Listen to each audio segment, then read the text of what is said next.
Bonsoir Frédéric Delanoël. Bonsoir Damien. Roulement de tambour, PSA, Peugeot, Citroën mise beaucoup sur la 208 qui a été dévoilée aujourd'hui. Terriblement même, c'est un lancement majeur pour le groupe. Voilà ce qu'a déclaré Philippe Varin, le président du directoire de PSA Peugeot Citroën. La 208, c'est l'héritière de la célèbre Peugeot 205. Elle vient remplacer les 206 et 207.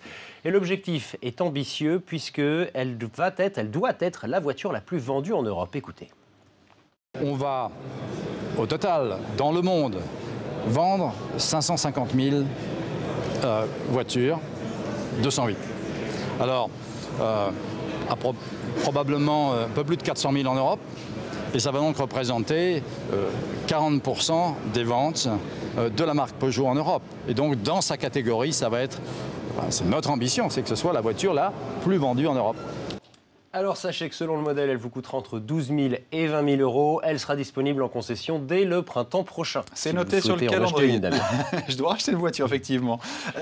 Puisqu'on parle de voiture, un chiffre qui ne va pas nous réjouir, nous les automobilistes. Dès le 1er février, le tarif des péages d'autoroute va augmenter plus 2,5% en moyenne. Augmentation légèrement supérieure au niveau de l'inflation, qui s'établit à 2,1% en 2011. Et cette hausse, elle prend en compte les contrats de plan passés avec l'État. Autrement dit, les travaux d'ores et déjà prévus sur plusieurs années.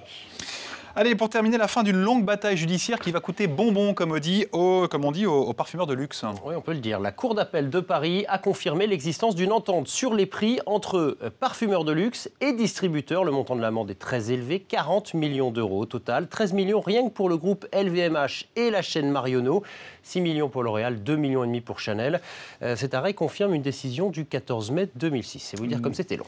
Merci Frédéric Delanoël.